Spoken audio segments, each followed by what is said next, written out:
Voltamos com o Boa Noite Rio Branco, na sua TV Rio Branco, Canal 8, SBT. Bom dia para você, aliás, boa noite para você que nos prestigia na capital e também no interior. Nós temos aqui o apoio do Supermercados Araújo, tem sempre uma loja do Araújo pertinho de você, para você fazer economia mesmo em tempos de crise. Tá? São 10 lojas, o Araújo é 10 lojas em Rio Branco, mais 2 em Porto Velho, Rondônia. É isso? Sem falar no centro distribuidor que funciona na Vila Acre, no 2º distrito, a central de distribuição do Araújo. E se você quiser comprar mais barato ainda, vá ao Araújo Mix, que é uma empresa do mesmo grupo, e por ter um custo menor, pode vender mais barato ainda. Inclusive para você que quer comprar em grande quantidade. O próprio nome diz Mix. É uma mistura de atacado e varejo de atacado em um só lugar. Na Nova Avenida Ceará, próximo à FAO. Ok? Tenho o prazer de conversar agora com o primeiro secretário da mesa diretora da Câmara de Rio Branco e também relator da CPI dos Transportes, o vereador e médico Jackson Ramos, do PT. Seja bem-vindo, vereador. Tudo bem? Tudo bem, Moniz. Prazer recebê-lo aqui no programa. O prazer é todo meu de estar novamente no seu programa, sendo recebido por sua equipe, no caso, né? E prestando aí alguns esclarecimentos à população de Rio Branco acerca de alguns assuntos ocorridos na Câmara de Vereadores de Rio Branco nesse primeiro semestre dessa legislatura. Eu gostaria de aproveitar para lhe brindar aqui com uma cópia da nossa LDO, que é a Lei de Diretrizes Orçamentárias do município de Rio Branco, não é? Onde aí consta todo o orçamento da cidade de Rio Branco para o exercício de 2018, onde serão feitos todos os investimentos relativos à saúde, à educação, infraestrutura urbana, coleta de lixo, infraestrutura de ramais, tudo que a gestão municipal pode fazer com este recurso, no caso, que é da ordem de 804 milhões de reais para o exercício de 2018. Então, gostaria de, visto que é um documento público, gostaria de lhe brindar com esse documento para que você possa estar tendo o conhecimento do que o município de Rio Branco estará executando a partir de 2018 com esse orçamento que foi aprovado na Câmara de Vereadores agora na última semana, em que pese o voto contrário de 4 vereadores de oposição, que terminaram votando contra esse relatório. O que eles argumentaram, doutor? Que não concordavam com a LDO. Imagina que um município como Rio Branco, com um orçamento que é pequeno, é considerado pequeno, 804 milhões de reais, não é um orçamento tão grande assim. E é o dinheiro que nós temos para trabalhar o ano de 2018, em todos os aspectos. Imagina você tem, a cidade de Rio Branco hoje tem quase 25 mil alunos, cuida de quase 25 mil alunos, né, que foram estabelecidos nesse primeiro mandato do prefeito Marcos Alexandre, ingressou mais de 4 mil vagas de creche, de crianças para que possa receber assistência educacional, fora os atendimentos de saúde. Hoje nós prestamos em torno de 270 mil atendimentos mensais na saúde municipal, com realização de quase 80 mil exames. Isso só para falar em saúde e um pouco de educação. Então você imagina o município sem esse orçamento, sem poder prestar assistência de saúde à sua população, sem prestar assistência de educação à sua população, sem coleta de lixo, sem realização de infraestrutura de ruas e ramais, que começa agora, se deu início agora através do lançamento do projeto do prefeito Marcos Alexandre no mês passado, não é? Então, não se entende como que vereadores que fazem oposição, mas a oposição ela deve ser responsável no caso, não é? Você não concordar com o orçamento é uma coisa. Agora, você retirar de toda a população da cidade de Rio Branco, quase 400 mil habitantes, o direito de poder receber os serviços obrigatórios da prefeitura é um absurdo. Só para reforçar o que o vereador acaba de falar, a LDO, normalmente aprovada no primeiro semestre, ela estabelece metas, né, para a formação do orçamento, que aí no final do ano é aprovado. Sim. E aí ele vem, a prefeitura diz o que pretende fazer, juntamente com a comunidade. Sim. E aí no final do ano a Câmara vota e aprova o orçamento, que é para fixar os valores, né? Exatamente. Houve um acréscimo, doutor, em relação ao exercício anterior? Sim, um acréscimo de 4 milhões, né? Aliás, de 15 milhões. O exercício anterior, nós tínhamos um orçamento de 790 milhões e agora chegamos a 804 milhões de reais. E esse acréscimo, diga-se de passagem, vem de encontro às necessidades e demandas que foram encontradas em 2017, em que pese todo o prejuízo fiscal que a Prefeitura de Rio Branco está sofrendo agora com os cortes federais, né? Foram cortados milhões de reais para esse exercício, então, mas esse orçamento com uma utilização adequada, acredito que vai nos possibilitar o Executivo executar de forma satisfatória todos os serviços obrigatórios que a população de Rio Branco merece e precisa. Quais os setores que podem ganhar mais a partir de 2018? Saúde, educação, infraestrutura? Educação e infraestrutura, né? Prioridades. São as principais prioridades do prefeito, porque são demandas que surgem a todo ano e elas mudam a todo ano, né? A cada ano ingressam, para você ter ideia, só em creches no primeiro mandato do prefeito Marcos Alexandre foram ingressados mais 4.000 vagas de creche, só no primeiro mandato, né? No primeiro mandato, de 19.000 alunos que nós tínhamos, conseguiram se absorver mais 5.000 em 4 anos. Então, imagina que são 1.000 alunos por ano ingressando dentro do serviço educacional do município de Rio Branco. Esse é um problema seríssimo. Muita gente critica que ainda há pouca vaga, de fato há, mas talvez tenha sido a gestão que mais construiu creche. Sim, nós temos ainda deficiências, mas só em termos de construção foram 8 construídas, no caso. Isso aí, doutor, uma coisa que é algo que não é só a questão social, né? Mexe com a questão econômica também, porque muitas mães, às vezes até pais também, pais que cumprem o papel de mãe, precisam trabalhar e não tem onde deixar os filhos. Seus filhos. Até porque tem que pagar uma pessoa, quer dizer, é uma despesa a mais. Certo. Mas a maioria está sendo contemplada, principalmente da periferia, né? Sim. E você imagina, Muniz, que os índices de violência que nós vivemos hoje no Brasil, como um todo, no país, né, como o Brasil, imagina que o Brasil ele representa, é o 5º país mais populoso do planeta. E sendo o 5º país o mais populoso do planeta, ele comete 39% dos homicídios desses 5 países mais populosos. Em relação à população mundial, ele representa 2,7% dos habitantes da população mundial, em torno de 8 bilhões de habitantes. O Brasil tem 207 milhões de habitantes e o Brasil comete 10% dos homicídios do planeta. Um país muito violento. Sim. E eu acredito que talvez as falhas do país relativas à educação básica e relativas a essa questão que você levantou, que é o acesso das crianças quando a mãe precisa ir trabalhar, quando o pai precisa ir trabalhar. Às vezes as famílias que são constituídas apenas por um pai ou pela mãe e que este precisa trabalhar e deixa o seu filho pequeno em casa e esse filho não consegue ter assistência adequada do poder público. Aí ele começa a se encaminhar pelo... Ele se torna um alvo fácil, não fácil, da criminalidade. Fácil, Talvez isso explique um pouco os nossos índices de criminalidade, né? O fator do Brasil ser um dos países mais violentos do planeta. Aliás, vereador, há meses aí, sem nenhum exagero, isso está estatística. Mais imagina no Brasil que nos países declaradamente em guerra. Quer dizer, nós estamos numa guerra também. Para você ter ideia, nos primeiros 6 meses do ano, o Brasil cometeu mais homicídios do que todos os atentados terroristas do planeta Terra. Não é? Isso, quando você figura e quando você avalia isso, e os conflitos mundiais que estão acontecendo, você imagina o tamanho desse problema que nós estamos vivendo hoje. O índice de homicídios no Brasil é em torno de 30 para cada 100 mil habitantes. Se você pega países como a Alemanha, por exemplo, que é 0,5 para cada 100 mil habitantes. Não é? O índice mundial é em torno de 6 para cada 100 mil habitantes. Então, vejo que o Brasil tem 5 vezes mais o índice de homicídios que a escala mundial, que o percentual mundial, e talvez problemas relativos à educação básica seja provavelmente, visto que esses países onde os índices são menores de violência, são os países que mais investem em educação há décadas, não é? Então, você botar uma criança na escola sob supervisão do poder público, com certeza você está evitando dessa criança ser alvo fácil da bandidagem, né? Ser alvo fácil da criminalidade. As pessoas que estão no mundo do crime, elas terminam, sim, recrutando essas crianças, vide a incidência e a frequência facilidade de pessoas mais jovens dentro do mundo do crime, né? Cada vez mais jovens. Só voltando à questão da creche, até por dever de ofício, o jornalismo faz muita crítica, né? Vive disso, né? O telespectador gosta mais de ouvir má notícia, ver má notícia do que boas notícias.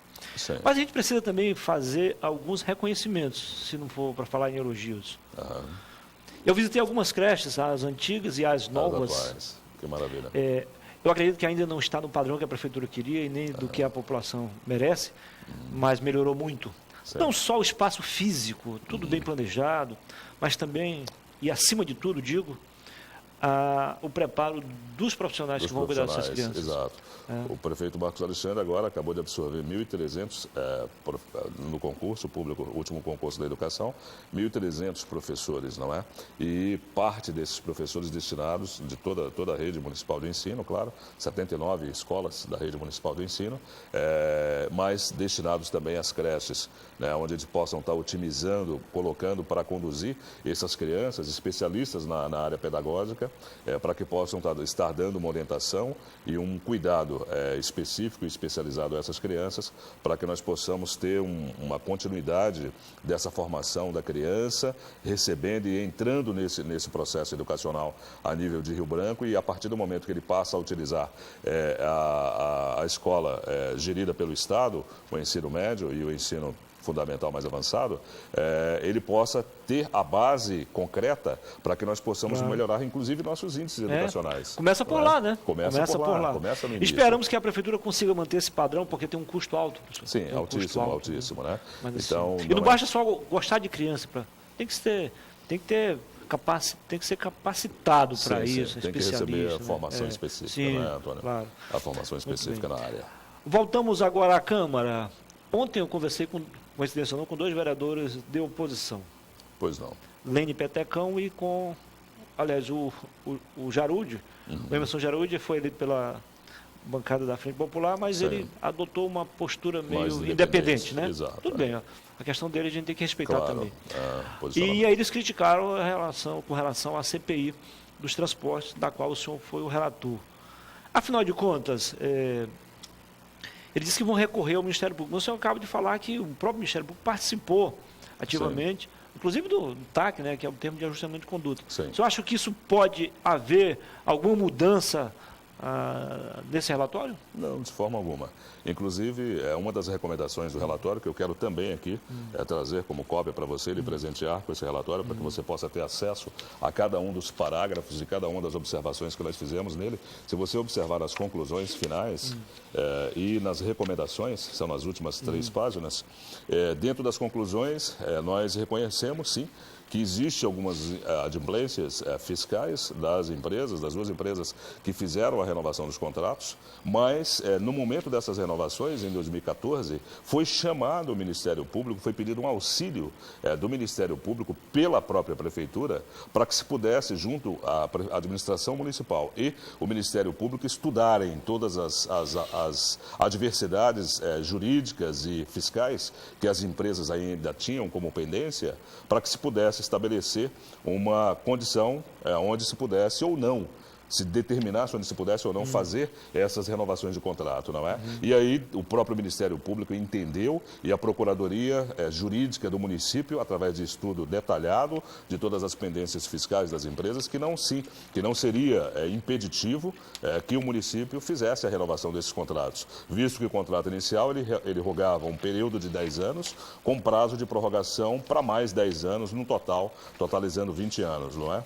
Então esses contratos foram avaliados em 2014, as pendências fiscais das empresas foram avaliadas em conjunto, Procuradoria Jurídica do município, Ministério Público do Estado do Acre, assinou-se termos de conduta, fizeram-se termos de ajustamento de conduta entre as empresas, o Ministério Público e a administração municipal, e com isso a fiscalização efetiva do Ministério Público e do município, para que as empresas pudessem paulatinamente irem quitando e sanando as suas pendências fiscais e administrativas, para que se pudesse prestar um serviço com eficiência, com qualidade e com pontualidade à população de Rio Branco. É claro que esse é um processo que é dinâmico, é um processo que exige um acompanhamento permanente. Precisamos melhorar em vários aspectos essa prestação de serviço? Com certeza precisamos. Mas nós não podemos ser irresponsáveis dentro de uma CPI que vem de encontro a uma necessidade que é básica do cidadão, que é o transporte. Hoje, para você ter ideia, 70 mil alunos usam o transporte coletivo de Rio Branco, pagando R$1 apenas, por conta de uma subvenção que também os próprios vereadores de oposição foram contra dentro da Câmara Municipal de Vereadores. Então você imagina que quando você vai para uma CPI, instala-se uma CPI, você estuda todo o processo, você tem um Ministério Público que acompanhou para e passo cada um desses trâmites da renovação, você ouviu todos os empresários, você ouviu todas as empresas que participaram desse processo, as 2 empresas que participaram desse processo de renovação. Você encontra, claro, tudo que você encontra de pendência fiscal, você estuda que pendência, que tipo de pendência é essa, inclusive as trabalhistas, e o próprio Ministério Público, depois de avaliar cada uma dessas pendências, também entendeu que não havia nenhum impeditivo legal ou administrativo que impedisse a renovação dos contratos. Apenas exigiu que as empresas fossem sanando, à medida que o tempo fosse passando, o tempo fiscal fosse passando, que fossem feitos os saneamentos dessas pendências. E isso está sendo feito e acompanhado pelo Ministério Público e acompanhado pelo RB Trans através do Executivo Municipal.